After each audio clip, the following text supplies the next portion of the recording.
네, 시청자 여러분 안녕하십니까? BJM원입니다. 손병두 한국거래소 이사장이 올해 신년 기자간담회에서 이 주식시장을 활성화하기 위한 구체적인 방안을 발표했습니다. 선진시장으로 도약하려면 공매도 전면 허용 등 이 자본시장의 자율적 관리가 필요하다는 내용도 담겼습니다. 보도에 김미영 기자입니다. 시장 친화와 신뢰 회복, 손병두 한국거래소 이사장이 던진 주식시장 화두입니다. 손 이사장은 25일 신년 기자간담회에서 선진시장으로 발전하기 위한 조건으로 시장 친화를 제시하며 공매도 전면 허용의 필요성을 강조했습니다. 공매도는 주가가 내려가야 이익을 보는 구조인데 지난해 초 코로나 여파로 주가가 폭락하자 금융당국은 공매도를 금지한 바 있습니다. 금융당국하고 좀 더 의견 소통이 이루어져야 될 텐데 결국 우리가 선진 자본시장으로 발돋움하려면 공매도를 전면 허용할 수밖에 없을 것입니다. MSCI 선진지수 편입을 지금 논의하고 있는 이 마당에 다른 나라에서는 코로나 위기 상황에도 제한하지 않았던 공매도에 대한 제한을 계속 가져간다는 것은 납득시키기 어려운 측면이 있다고 생각을 하는데요. 또 최근 카카오그룹 경영진이 이른바 먹튀 논란을 일으킨 스톡옵션 행사와 관련해 무조건 금지보다는 간접적인 규제가 낫다고도 언급했습니다. 다른 분들은 스톡옵션도 상장 이후에는 매각을 일정 기간 금지해야 되는 것 아니냐. 어떤 형식으로든지 중론이 모아지면은 저희가 거래소가 상장 과정에 그 부분을 충분히 저희가 참고를 해서 이행이 될 수 있도록 하는데 금지하는 제도는 그렇게 시장 친화적이라고 생각하지는 않습니다. 좀 간접적인 규제 방안이 훨씬 더 우월한 것이 아닌가. 상장 기업들의 도덕적 해이가 심각한 요즘, 주주 보호를 위한 강력한 시장 감시가 필요하다는 주장도 쏟아지는 상황. 급변하는 글로벌 시장에 빠르게 대응하는 것은 물론 우리 주식시장이 건강하게 성장하도록 관리할 거래소의 역할이 더 중요해질 것으로 전망됩니다. 팍스경제TV 김미연입니다. 지난해 국내 퇴직연금 규모는 300조 원에 육박했습니다. 안정된 노후를 위해 퇴직연금으로 투자를 하는 사람들도 증가했는데요. 그런데 수익률은 쥐꼬리라는 지적입니다. 이 나재철 금융투자협회장은 온라인 간담회를 열고 본격 퇴직연금 투자 시대가 열렸다며 연금 부자가 나올 수 있게 수익률 향상에 앞장서겠다고 밝혔습니다. 임리아 기자가 보도합니다. 나재철 금융투자협회장이 2022년 주요 추진 전략을 발표했습니다. 나 회장은 26일 유튜브 생중계로 신년 기자간담회를 열고 올해부터 퇴직연금 투자 시대가 본격화됐다며 시장이 자산 증식 수단이 될 수 있도록 경쟁력을 강화하겠다고 선포했습니다. 나재철 회장은 지난해 말 퇴직연금 디폴트 옵션 제도 도입을 내용으로 하는 퇴직급여보장법 제도안이 국회를 통과했다며 본격적인 퇴직연금 투자 시대 개막을 알렸습니다. 올해부터 DC형, IRP형에 도입되는 디폴트 옵션은 개인이 운용하지 않을 경우 자동으로 사전에 지정된 상품에 투자합니다. 생업에 바빠서 퇴직연금에 신경 쓰지 못했던 가입자들도 이제는 디폴트 옵션을 통해 장기 분산 투자를 할 수 있게 되었습니다. 새로운 산업 분야에 대한 모험 자금 공급도 확대합니다. 자본시장의 주요 기능인 기업 자금 공급을 위해 비상장 전문 투자 펀드 BDC 출범을 적극 지원하겠다는 방침입니다. 기업 투자자가 BDC를 통해 혁신 기업에 투자하면 기업 가치 상승 등으로 인한 수익금이 다시 투자자에게 돌아갑니다. 협회는 이러한 경제 선순환 구조를 강화해 모험 자금 공급을 확대하겠다는 계획입니다. 아울러 자본시장의 새로운 성장 기반 확충도 언급했습니다. 블록체인을 활용한 가상자산과 NFT 시장이 급속히 성장하고 있고 우리 금융투자업계가 디지털 금융 생태계에서 새로운 시장을 개척할 수 있도록 지속적으로 지원하겠습니다. 다만 가상자산 비즈니스의 구체화를 위해선 규율 체계 마련이 시급하다고 부연했습니다. 아울러 금투협은 최근 개인 투자자의 공매도 개편 요구에 대해 투자자의 공매도 접근성과 거래 편의성을 높이겠다고 전했습니다. 또한 지난해 11월부터는 개인 투자자가 주식을 차입할 수 있는 그 기간도 기존의 60일에서 90일 이상으로 확대됐고요. 만기 도래 시에 추가적인 만기 연장도 가능하도록 제도가 변경되었습니다. 금융투자협회는 앞으로 퇴직연금 제도의 안착과 더불어 국민 자산관리 기반을 공고히 하는 데 힘쓰겠다는 입장입니다. 올해 경제시장을 둘러싼 여러 악재 속 금투업계가 투자자 보호에 앞장서며 자본시장을 한층 더 성장시킬 수 있을지 주목됩니다. 팍스경제TV 임리아입니다. 메르세덴츠 벤츠 코리아가 올해 전동화와 디지털을 핵심 전략으로 삼고 순수 전기차를 앞세워 국내 수입차 시장에서 선두를 유지함과 동시에 전기차 시장 공략에 나선다는 계획입니다. 김홍모 기자가 취재했습니다. 메르세데스 벤츠 코리아가 올해 전동화 전략에 맞춘 순수 전기차 3종 출시를 예고하며 본격적인 국내 전기차 시장 공략에 나섭니다. 지난해 전기차 2종을 한국 시장에 내놓은 벤츠는 올해 전기 세단 더 뉴 EQE, SUV 전기차 더 뉴 EQB, 고성능 세단 더 뉴 메르세데스 AMG EQS 53, 포매틱 플러스를 출시합니다. At Mercedes-Benz, we will go electric only over the next years where market conditions allow, with the newly launched, very successful EQA and EQS. 클라인 대표는 신차 출시뿐만 아니라 자체 충전 인프라도 확대하겠다는 뜻을 밝혔습니다. 또 벤츠 코리아는 럭셔리 브랜드인 메르세데스 마이바흐가 선보일 순수 전기차의 미래라는 소개와 함께 순수 전기차 컨셉 메르세데스 마이바흐 EQS를 국내 최초로 공개했습니다. 컨셉 메르세데스 마이바흐 EQS는 최첨단 전기구동 기술과 마이바흐 전용 디스플레이, 컨텐츠를 갖춘 MBUX 하이퍼 스크린을 탑재했습니다.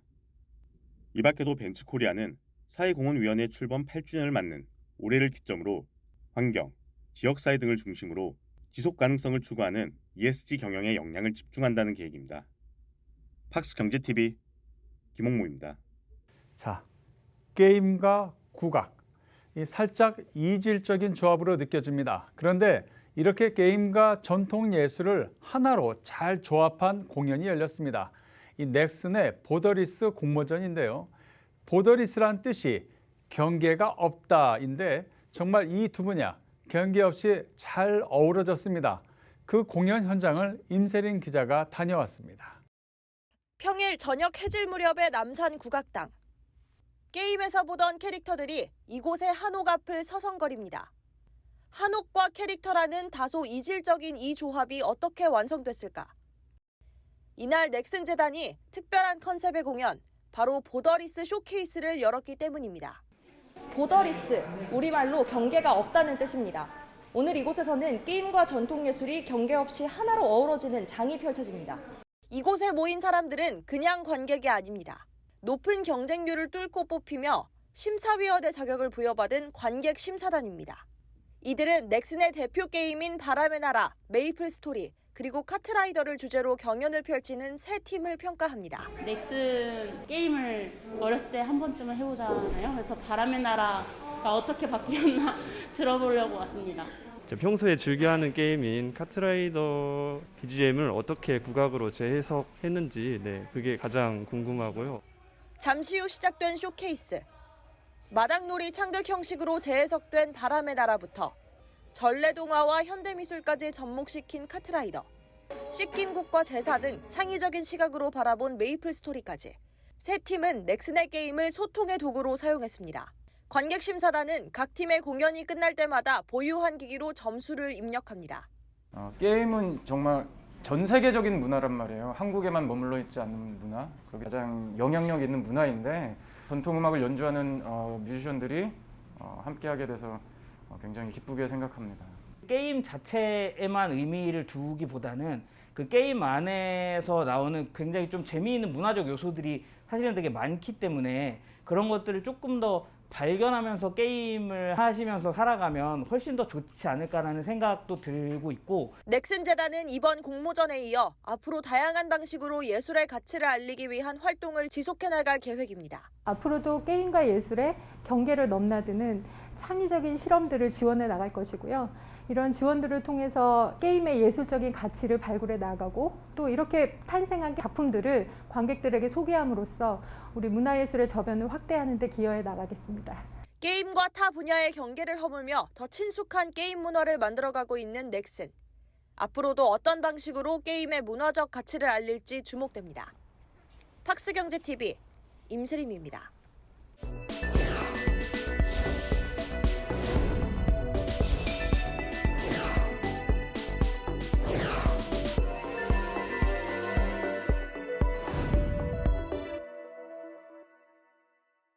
자, BGM머니 초대석입니다. 자, 오늘은 바로 이분입니다.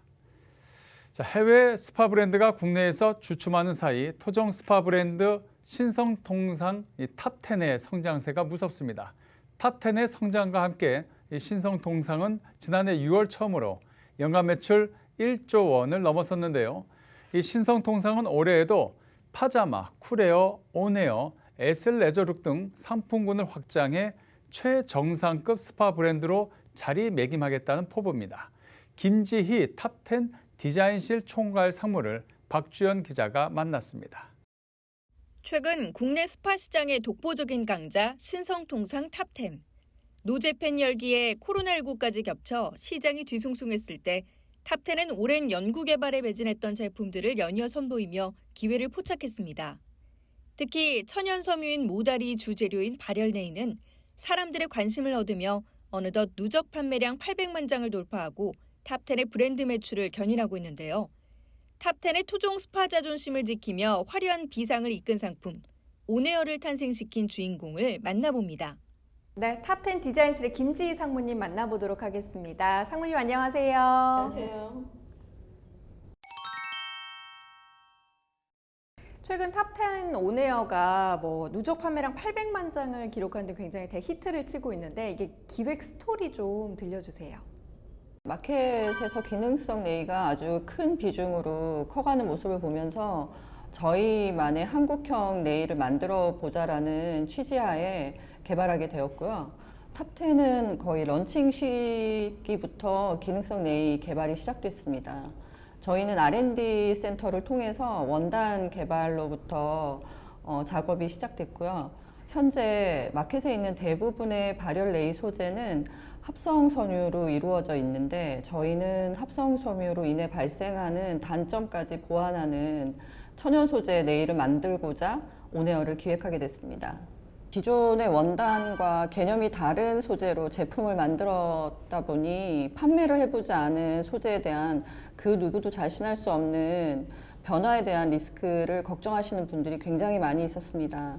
소재 전환이 결정되기 직전까지도 저 또한 고민이 아주 많았었고요. 저희는 이제 개발 단계에서 혼용률을 달리한 여러 가지 원단을 만들었고 또 여러 번의 웨어링 테스트를 거쳐서 또 워싱 후에 옷의 변화까지 관찰하는 연구가 수차례 반복되면서 새로운 개념의 천연 소재 발열네이가 만들어졌습니다.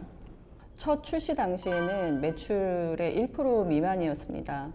그러나 현재는 FW 반기 매출의 15% 이상을 차지하고 있고요. 처음에 오픈 당시 매장이 4개인 시점에도 10만 장을 넘는 온에어를 기획한 것은 과감한 투자였지만 현재는 매년 300만 장 이상의 온에어를 판매하고 있습니다. 기존 온에어 제품의 수량도 지속적으로 늘려갈 것이고요. 또한 모달 코튼 소재의 특성을 살려서 코로나 시대에 주목받고 있는 탑10 홈으로 확장을 할 계획입니다. 아이템으로는 라운지웨어, 인부복, 그리고 기본적인 침구 라인까지 기획을 하고 있습니다. 온에어 외에 가장 주력하고자 하는 상품은 액티브 라인인 밸런스인데요. 일상과 스포츠의 경계를 넘어서 활동적인 라이프 스타일을 즐기는 트렌드를 고려해서 기획된 라인입니다. 올 상반기에는 밸런스 단독 매장도 오픈할 계획을 가지고 있습니다. 요즘 소비자들은 많은 정보를 공유하고 합리적인 선택을 하고 있습니다. 탑10은 굿웨어라는 슬로건 아래 소비자의 니즈를 반영해서 좋은 가격에 좋은 옷을 만들 수 있도록 계속 노력하겠습니다. 탑10은 2012년 신성통상이 오랜 기간 경험을 쌓은 수출 사업을 바탕으로 론칭한 브랜드인데요. 탑10은 지금까지의 성장에 대해 소비자의 니즈를 충족하기 위해 생각과 노력을 끊임없이 한 덕분에 진정성이 통한 것 같다고 평가했습니다. 진정성, 품질력, 저렴한 가격이라는 삼박자가 2022년에도 탑10의 폭발적인 성장을 이끌어낼 수 있을지 주목됩니다. 팍스경제TV 박주연입니다. 자, NH농협은행이 이연의 신임 부행장의 취임과 함께 자산 관리 등 개인 금융 부분 변화에 속도를 내고 있습니다. 자, 이 부행장은 새로운 디지털 자산 관리 영업망을 구축해 내실 있는 성장을 이루겠다는 포부를 밝혔습니다. 김미연 기자가 이 부행장을 만났습니다. 자산 관리를 미래 핵심 사업으로 육성하기로 한 NH농협은행. 2020년 말 비대면으로 내놓은 개인 종합 자산 관리 서비스엔 출시 10개월 만에 100만 명이 모였습니다. 농협은행은 올해 자산 관리 부분에 이현애 부행장을 선임하며 한 단계 더 도약할 준비를 하고 있습니다. 30년 가까이 영업 현장에서 보낸 현장 전문가 이현애 부행장, 디지털 금융부장과 수신지원부장 등 주요 업무를 경험하며 다양한 경력과 전문성도 갖췄습니다. 자긍심 이런 것들도 정말 가득 차 있었는데 이 모든 분들이 또 저에 대해서 좀 기대를 좀 많이 하고 계시는 것이 느껴져가지고 책임감이 좀 무거운 이런 마음이 좀 이만큼 올라와 있습니다. 그렇지만 디지털 금융부장이나 우리 수신지원부장을 했던 경험 또 노하우를 가지고 우리 은행장님께서 지금 강조하고 계신 초혁신 디지털뱅크 부분이 개인금융 부분이 앞서갈 수 있도록 많은 노력을 할 생각입니다. WM 부서는 WM 사업을 단순히 수익 사업이 아닌 우리 평생 고객을 확보하는 미래 핵심 사업으로 집중 육성하고 있습니다. 고객님의 안정적인 자산 증식을 최우선의 목표로 해서 진정성 있는 종합 자산관리 서비스를 제공하기 위해서 최선의 노력을 다하고 있습니다. 조금 시중 은행들과는 다르게 우수 고객들이 아주 전국적으로 고루 분포가 되어 있습니다. 비수도권의 저희 우수 고객 비율이 62.5%에 달하고 있기 때문에 농협은행은 권역별 거점 점포 영업점을 특화 점포로 선정해서 전국을 기반으로 한 대중적 종합 자산관리 서비스를 표방하게 되었습니다. 특화 점포는 작년 2021년도에는 26개 점포, 올해 2022년도에는 48개 점포, 2025년도까지는 100개 점포를 개설하는 것을 목표로 하고 있습니다. 영업점에 내점하는 고객뿐만이 아니라 디지털 채널을 통해서 들어오는 우리 고객분들께도 우리 본부에 근무하고 있는 전문 인력에게 자산관리 상담을 받을 수 있는 그런 상담 조직을 올해 운영할 계획입니다. 디지털 자산관리 DWM이라는 이름으로 운영이 될 것인데요. 오프라인에서만 운영되고 있었던 자산관리 영역을 온라인까지 확장을 해서 디지털과 사람을 또 온라인과 오프라인을 융합한 하이브리드형 디지털 자산관리 신영업망을 구축할 계획입니다. 확실한 고객 자산관리를 통해서 농협은행의 건전성을 확보하는 것뿐만이 아니라 고객의 수익 확보에도 많은 노력을 하도록 하겠습니다. 희망을 잃지 마시고 그 어려운 상황을 이겨내시는 과정에서 조금이라도 저희 농협은행이 진심을 다해서 버팀목이 될 수 있도록 많은 노력을 찾아내서 할 수 있도록 많은 노력을 하겠습니다. 올해 농협은행 자산관리 부분에 양적, 질적 성장의 목표를 밝힌 이현애 부행장. 그가 보여줄 리더십에 이목이 집중되고 있습니다. 팍스경제TV 김미연입니다. 고령화 사회로 접어들면서 전문화된 실버케어 서비스가 절실한 상황인데요. 이런 흐름에 맞춰 네오팩트의 자회사 롱라이프 그린케어가 주 야간 보호센터 프리미엄 브랜드 엘더 가든을 론칭하고 최근 용인 동백점을 오픈했습니다. 특히 이 네오팩트의 반호영 대표는 자신이 직접 롱라이프 그린케어를 운영하면서 스마트 요양의 마중물이 되겠다고 밝혔는데요. 반 대표를 김효선 기자가 만났습니다. 100세 시대를 맞아 이제 노후에 한 번은 거쳐가야 하는 통과의례처럼 여겨지는 곳, 바로 실버 케어 센터입니다. 하지만 아직도 시설이 열악하다, 말년에 시간 때우는 곳이다라는 등 요양센터에 대한 부정적 선입견이 큰 편인데요. 네오팩트의 반호영 대표는 엘더가든 동백점을 통해 이 같은 편견을 깨트리겠다고 밝혔습니다. 어르신들이 옛 정서를 느끼며 보다 친숙하고 편안하며 즐길 수 있는 공간을 마련하고 싶다고 전합니다. 엘더가든의 모든 것에 대해 들어봤습니다. 엘더가든은 이번에 이제 3번째인데요. 동백점은 가장 크고 또 저희가 이제까지 2개의 엘더가든을 이제 오픈하면서 느꼈던 어떤 보완점이 필요한 것들도 개선하고 또 더 많은 스마트 요양기기를 접목해서 어르신들에게 최고의 서비스를 제공하는 그러한 센터라고 보시면 될 것 같아요. 저희 제품 중에 인지 훈련을 할 수 있는 그런 기능들, 치매 예방이라든지 간단한 경도 치매를 위한 재활기기들, 뇌졸중이라든지 이런 낙상 방지 훈련을 할 수 있는 기능, 그런 재활기기들이 있고요. 그리고 통증 을 재활할 수 있는 그런 기기들도 있습니다. 그래서 그러한 것들을 통해서 여기에 계신 분들이 쉼을 얻고 또 여기에 부모님을 보내시는 분들이 정말 집에 있는 것보다 이런 시설에 보내서 정말 케어를 받고 요양 서비스를 받는 것이 집에 있는 것보다 훨씬 낫다라는 그러한 인식의 전환을 만들 수 있는 그러한 서비스를 저희는 제공하고 있습니다. 고령화가 되고 또 우리가 오래 살면서 필연적으로 나이가 들면은 아프게 돼요. 아프신 부모님을 누군가가 가족 구성원 한 명이 전담해서 떠맡게 되는 경우가 너무 많아요. 그런 것들이 가정 불화가 되고 또 떠맡게 된 그 가족 구성원은 또 불행해지게 되는 결과가 돼요. 근데 이러한 누군가에게 그런 것들을 맡겨야 되는데 실질적으로 제가 이 사업을 시작하기 전에 이런 요양 서비스들에 대한 것들을 봐왔을 때 과연 내 부모님을 맡길 수 있을까? 내 부모님을 맡겼을 때 내가 죄책감을 느끼지 않을까? 그런 생각을 많이 하게 됐어요. 이 서비스에 왔을 때 오히려 정말 내가 잘 보냈다. 또 전문적인 케어 서비스를 받을 수 있고 좀 더 행복하고 오히려 의학적으로도 좀 더 케어될 수 있는 그런 것들을 서비스를 만들고 싶어요. 근데 우리가 그거에 마중물이 돼서 더 나은 서비스가 나올 거라고 저는 생각합니다. 저희는 이 시장에서 이 기술을 통한 스마트 요양이라는 컨셉이 자리 잡길 바라요. 향후에는 이 직영점이 어느 정도 자리 잡고 나면은 프랜차이즈를 통해서 요양 시장의 전반을 이런 상향 평준화시키는 그러한 서비스를 만들어낼 거예요. 거기에 네오팩트의 스마트 요양기기가 들어갈 거예요. 그런 식으로 저희의 스마트 요양기기가 더 넓게 퍼질 수 있는 그런 것에 이 롱라이프가 정말 중요한 역할을 할 것이라고 생각하고 있습니다.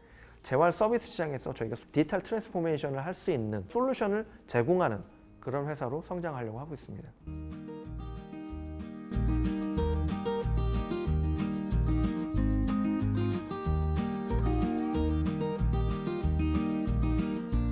지난 2년간 코로나라는 악재로 자영업자와 소상공인들은 참 어려웠습니다.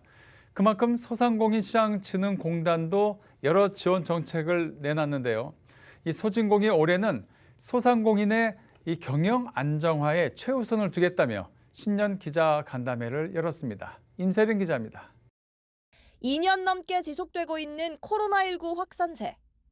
잇단 변이 바이러스로 인한 방역체계 전환에 혼란이 가중되자 소상공인시장진흥공단이 26일 기자간담회를 열고 다시 한번 지원 확대 의지를 강조했습니다. 소상공인 여러분들이 지난 2년간 코로나19 어려움을 겪었기 때문에 이제 그걸 덜어드릴 수 있도록 차질 지원하는데 최중점을 두고 해왔다 하는 그런 말씀을 드리고 올해 역시 제 우선점은 위기 소상공인의 경영 정상화 지원부입니다. 이날 소진공이 내놓은 카드는 4가지. 특히 유동성 어려움을 겪는 소상공인을 위해 자금을 확대하겠다고 강조했습니다. 소진공은 올해 긴급자금을 3조 4천억 원을 지속적으로 공급하고 직접 대출 비중을 대폭 확대합니다. 소상공인의 손실보장제도가 정착할 수 있도록 희망대출 1조 4천억 원, 인원 시설 제한 업종과 여행, 공연, 전시업 10만 명 등을 대상으로 일상회복 특별융자 2조 원도 지원합니다. 소상공인 1인당 300만 원의 이제 방역 지원금이 그런 개념으로 이제 2차로 지원이 되기 때문에 저희들 추경이 바로 확정이 되면 차질 없이 지급이 될 수 있도록 소상공인들의 디지털 전환에도 집중합니다. 시장 경제를 살리기 위해 오프라인 행사는 물론 다양한 온라인 판로 확대에 나설 전망입니다. 이외에도 상점가의 스마트 신기술을 보급하고 온라인과 오프라인을 연결하는 O2O 플랫폼에도 진출하는 등 스마트 사업장이 될 수 있도록 지원합니다. 그동안 새희망자금과 버팀목자금, 희망회복자금 등 다각도로 소상공인을 지원해온 소상공인시장진흥공단. 올해는 소상공인들의 경영 정상화에 총력을 기울일 계획입니다. 팍스경제TV 임세림입니다. 중기중앙회가 노란우산 공제회 우수 가입 채널을 대상으로 시상식을 열었습니다. 노란우산 공제에 기여한 기업 및 조합의 공로패를 전달한 것인데요. 영상으로 확인합니다.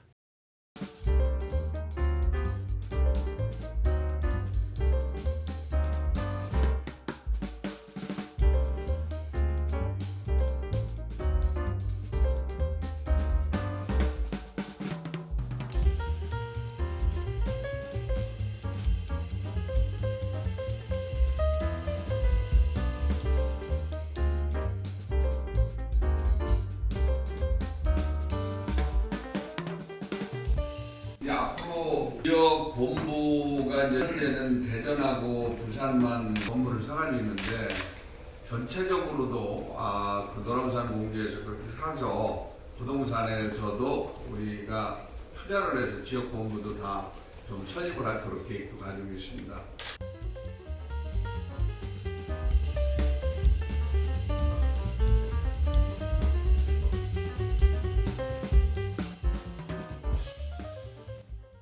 중기부가 중소기업이 생산한 물품을 대표 단체가 확인하는 일명 이 대표 단체 지정 방식 이것을 폐지를 발표했습니다. 그런데 이를 반대하는 목소리가 커지고 있습니다. 관련 조합들은 경쟁 제품 지정에 있어서 단순히 전달하는 입장이기에 불공정과는 거리가 멀다는 입장입니다. 영상 뉴스입니다.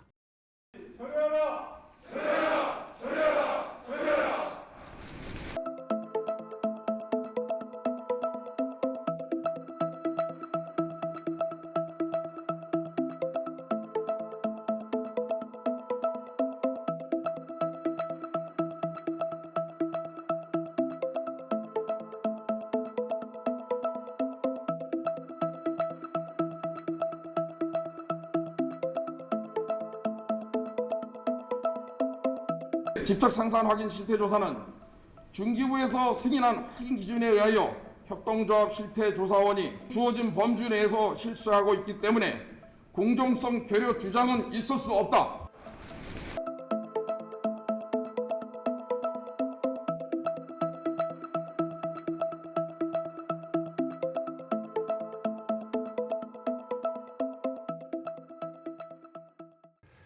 네, 이상으로 BGM 머니를 마칩니다. 다음 주에도 기자들이 발로 뛰는 생생한 현장의 소식을 우리 시청자 여러분께 전해드리겠습니다. 고맙습니다.